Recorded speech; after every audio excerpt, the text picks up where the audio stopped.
Ferdinand Hutahian tantang Firly untuk jujur soal Formula E. Ditulis oleh tim redaksi jurnal dari berbagai sumber. Kelompok atau pihak-pihak yang terkait dengan kelompok-kelompok radikalis. Jadi saya melihat bahwa keinginan kelompok tertentu yang ingin presidensial threshold 0% ini adalah orang-orang dan kelompok-kelompok yang tidak suka kaum nasionalis memimpin Indonesia dan tidak suka bangsa ini dipimpin dengan cara-cara yang beradab oleh budaya Nusantara. Pegiat media sosial Ferdinand Hutahian memberikan tantangan pada KPK atau Komisi Pemberantasan Korupsi soal Formula E. Kali ini, Ferdinand Hutahian menantang KPK untuk jujur terkait dengan penyelidikan Formula E. Pasalnya, Ferdinand Hutahian menilai KPK tak kunjung mempublikasikan penyelidikan soal Formula E. Sudah ada beberapa pihak yang sudah dipanggil atau dilakukan klarifikasi. Mula kan masih dalam tahap penyelidikan, jadi kita itu istilahnya mengundang para pihak yang kami duga mengetahui persoalannya untuk dilakukan klarifikasi. Netizen juga rupanya sudah nggak sabar sehingga selalu bertanya kepada KPK, kapan Anies Baswedan ditangkap?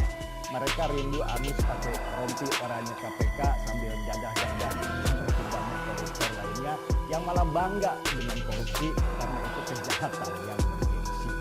Diketahui dilansir dari Pikiran Rakyat, Ferdinand Hutahian memang kerap beri kritikan soal Formula E dan mendesak KPK untuk lakukan penyelidikan.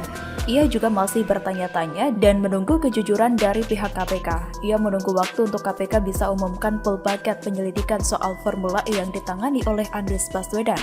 Ia mengkhawatirkan penyelidikan ini akan terlupakan begitu saja dan tidak ada penjelasan sama sekali yang transparan kepada publik soal Formula E.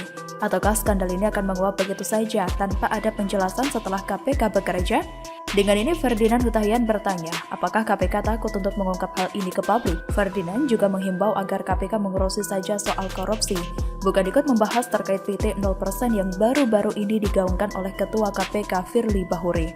Memang sih, jika menilik dari kasus yang menumpuk di KPK, harusnya Firly tidak berhak berbicara soal presidensial threshold. Lebih baik fokus pada kasus korupsi yang mengangkat Formula E dan Anies Baswedan. Sekarang ini kita melihat KPK ini aneh. Awalnya saya kira KPK setelah Novel dibuang dan Febri membuang diri menjadi lebih baik. Tapi ternyata kasus Anies tetap saja santai. Mereka tetap tidak lihat Anies, malah sibuk urusin satu truk jeruk di Karo. Somplak memang. Anies ini sudah sangat kelihatan jelas melanggar aturan. Kalau kita ibaratkan dia sudah terabas lampu merah, ya harus ditilang tanpa perlu delik aduan. Tapi kenapa Firly masih bungkam? Entah dia dibungkam oleh Chaplin atau dia membungkam diri, karena dalam hal ini kita melihat aparat penegak hukum di negara ini pun diam-diam baik. Apakah bagian kejaksaan di Indonesia sudah kepengaruh sama lelucon si kumis Chaplin yang adalah kingmaker dalam merusak DKI Jakarta dengan memberikan nama Anies ke si pecundang Pilpres 2 kali? KPK selama tidak pernah berani menangkap Anies yang sudah jelas-jelas salah, selama itulah Firly dipertanyakan totalitasnya dalam melawan korupsi. Kalau di Twitter, Firly berani keluar-keluar soal korupsi, tapi kelebihan bayar itu bukannya korupsi. Apakah karena ada orang-orang MPR DPR di belakang Anies? Formula E, lihat saja jajaran steering komitenya. Orang-orangnya siapa saja? Coba kita lihat. Apakah KPK pengecut? Sepertinya pertanyaan itu akan menjadi retoris alias tidak perlu dijawab. Selama Anies belum diproses hukum. Sudah sangat jelas Anies ini sedang dijadikan proyekan untuk maju Pilpres. Kalau dia ditangkap karena korupsi di DKI Jakarta, ya pasti nggak akan menang.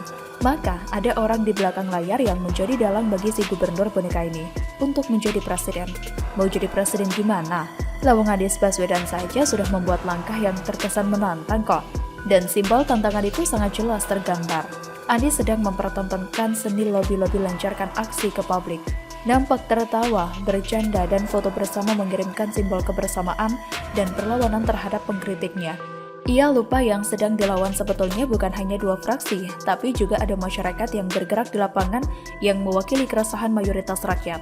Anies Baswedan nampaknya terlena dan jumawa. Wajar jika kemudian masyarakat bertanya, agar Pemprov DKI Jakarta transparan dalam penggunaan anggaran yang masuk kategori super tersebut. Dan seiring perjalanan waktu, Di tengah melayani protes masyarakat yang kian hangat, secara tiba-tiba komitmen fee sebesar 560 miliar itu untuk 3 tahun penyelenggaraan, bukan lagi 2,3 triliun untuk 5 tahun. Ini jelas cara licik dan kotor Anies CS. Anies Baswedan CS sedang berusaha membangun narasi merunci dengan sedemikian rupa, seiring bau busuk dugaan korupsi Formula E yang diselidiki KPK. Maka dari itulah Anies lebih memilih Bamsud untuk kolaborasi dalam tanda petik dan mencari perlindungan dari para politisi-politisi busuk tanah air. Bagaimana menurut Anda?